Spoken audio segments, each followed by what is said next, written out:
Hallo, heute sind wir im Zoo Dortmund.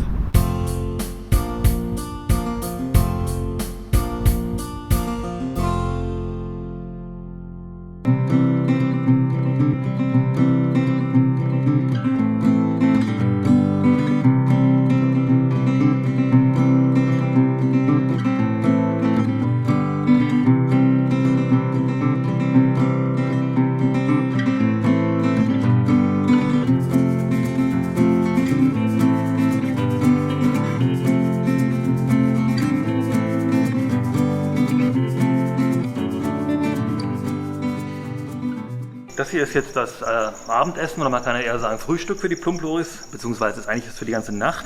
Wir haben hier eine Gemüsemischung, Schwarzkäferlarven, ein paar Heuschrecken. Also der Zwergplumplori ist ja der Plumplori von den neuen Arten, die man im Moment ja so beschrieben hat, der am meisten Insekten frisst. Und dann haben wir hier noch, das ist eigentlich so das Wichtigste bei der Plumplori-Fütterung, das ist Gummi arabicum flüssiges, also ein Baumsaft. Das ist ja von verschiedenen afrikanischen Akazienbäumen gewonnen. Und Plumploris fressen bis zu 90% Baumsäfte. Die haben ja so einen Zahnkamm vorne, mit denen meißeln die Baumrinde auf, bis Baumsaft rauskommt, und den futtern die. Und das ist eigentlich so das A und O in der Ernährung. Und wir packen das auch nicht einfach alles in eine Schüssel, sondern wir verteilen das im Gehege. Das heißt, klar, das Gemüse gibt es halt an einem Ort. Die Zophobos kommen in so kleine Wühleimer, wo wir Laub, also die Schwarzkäferlarven, wo wir Laub mit reinpacken, wo die dann so ein bisschen im Laub nach den Insekten suchen müssen, genauso die Heuschrecken. Und das Gummi arabicum verteilen wir in so Ästen, da haben wir Löcher reingebohrt, gucken wir uns gleich mal an. Und dann müssen die Plumploris durchs ganze Gehege wandern hier und gucken, wo heute dann der Gummi arabicum Snack versteckt ist. Gummi arabicum ist ein super Ersatzfutter für baumsaftfressende Affen, gibt ja auch die Krallenaffen, Zwergseinäffchen und so, die das machen, weil das wird ja industriell auch verarbeitet bei uns als Emulgator, das ist auch in Coca-Cola und so drin, also viel in der Lebensmittelindustrie, und deswegen ist es sehr leicht zu bekommen. Also hier sieht man auch über den Staudensellerie sind die jetzt nicht gerade hergefallen, das ist das Futter vom Vortag noch. Also Gemüse ist jetzt auch nicht unbedingt das beliebteste Futter bei denen.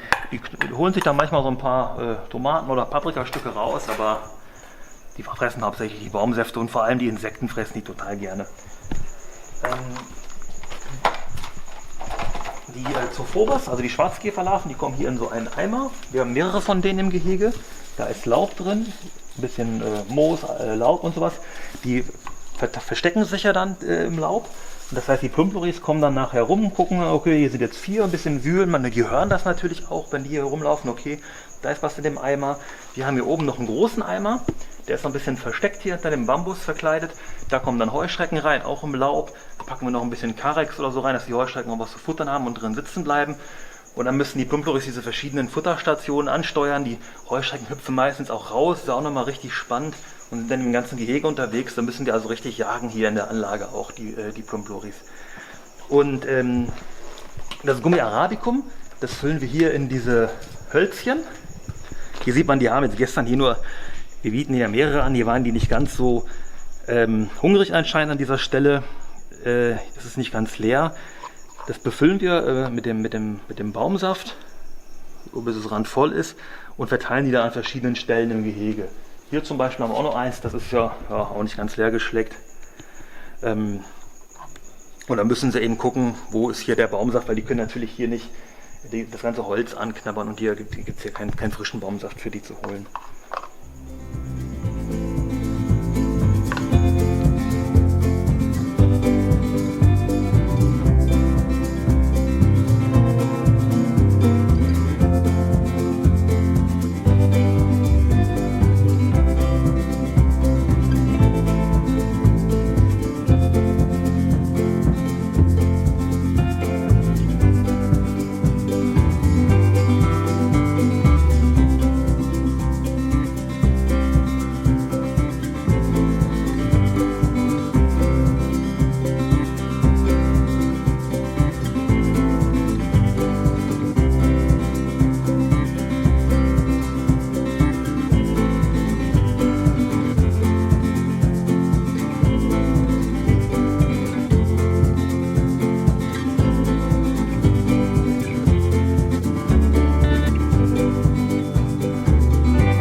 Schreibt jetzt eure Fragen in die Kommentare, vergesst nicht dem Video ein Like zu geben und damit ihr kein neues Video mehr verpasst, könnt ihr unseren Kanal kostenlos abonnieren.